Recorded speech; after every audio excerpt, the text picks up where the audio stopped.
மகாவீரரின் போதனைகளை தொகுத்தவர். கீழே ஆன்சர் இருக்கு, கௌதம சுவாமி. மகாவீரரின் போதனைகளை தொகுத்தவருக்கு பேர் கௌதம சுவாமி. கௌதம சுவாமி தொகுத்த தொகுப்புக்கு பேர் வந்து ஆகம சித்தாந்தம். ஆகம சித்தாந்தம். இந்த ஆகம சித்தாந்தம் எதை பத்தி சொல்றது அப்படின்னு கேட்டாங்கன்னா மகாவீரரின் போதனைகள்.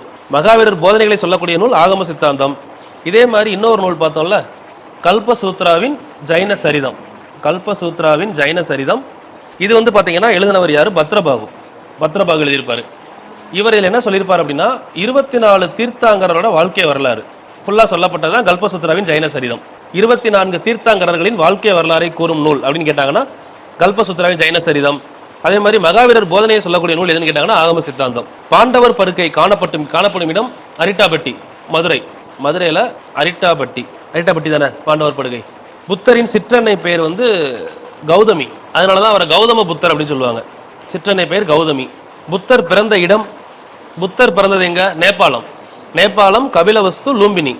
நேபாளத்தில் கபிலவஸ்து அப்படிங்கிற பிளேஸு எக்ஸாக்டாக லூம்பினிங்கிற டிஸ்ட்ரிக்டில் இருந்திருக்கும். லூம்பினி. இந்த லூம்பினியில் இருக்கக்கூடிய கல்வெட்டில் தான் அசோகர் என்ன பற்றி சொல்லியிருப்பாரு? அசோகரோட வரி பற்றி சொல்லியிருப்பாங்க. அசோகர் காலத்தில் பாலி பாகா வரி இருந்துச்சுல்ல, அந்த வரி பற்றி சொல்லக்கூடிய கல்வெட்டு எதுன்னு கேட்டாங்கன்னா அந்த லூம்பினி கல்வெட்டு. புத்தர் பிறந்த இடம் லூம்பினி. லூம்பினி இல்லைன்னா கபிலவஸ்து, கபிலவஸ்து இல்லைன்னா நேபாளம். புத்தர் இறந்தது எங்க? யூபியில் குஷிநகர். புத்தர் பிறந்தது நேபாள், இறந்தது குஷிநகர், யூபி, உத்தரப்பிரதேஷ். சாக்கிய முனி என அழைக்கப்பட்டவர் புத்தர், கௌதம புத்தர். ஸோ அதனால தான் இந்த பேரில் பின்னாடி வந்து யார்? சாக்கிய பௌத்த சங்கம் நிறுவனவர் யார்? அயோத்திதாச பண்டிதர். இந்த நேமில் தான் நிறுவி. சாக்கிய முனி அப்படிங்கிறது புத்தர் நேமு. அதை வச்சு தான் வந்து பார்த்தீங்கன்னா பின்னாடி சாக்கிய பௌத்த சங்கம் அப்படின்னு நிறுவியிருப்பார். சாக்கிய புத்தர், அதாவது பௌத்த சங்கம் நிறுவியவர் யார் அப்படின்னு கேட்டாங்கன்னா அயோத்திதாச பண்டிதர். அயோத்திதாச பண்டிதரோட இயற்பெயர் காத்தவராயன். காத்தவராயன். அவர்கிட்ட முக்கியமான பாயிண்ட் என்னன்னா, அந்த 1891 ஒன்று பார்த்தோம்ல, திராவிட மகாஜன சபா. அது முக்கியமான பாயிண்ட். அயோத்திதாச பண்டிதரில் திராவிட மகாஜன சபா நிறுவியிருப்பார். இதோடைய முதல் மாநாடு எங்கே நடந்துச்சு? Group 4 question. நீலகிரி கேட்க வாய்ப்பு இருக்குது.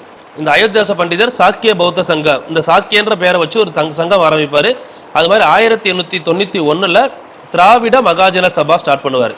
திராவிட மகாஜன சபா. இதோடைய முதல் மாநாடு நடைபெற்ற இடம் நீலகிரி. சரிங்களா? முதல் மாநாடு. இது கேட்க வாய்ப்பு இருக்கு. அதே மாதிரி 1907 அவர் பத்திரிகை ஒன்று, ஒரு பைசா தமிழன். இந்த ரெண்டும் கொஞ்சம் முக்கியமான டேட்டா. ஒரு பைசா தமிழனும் இந்த 1891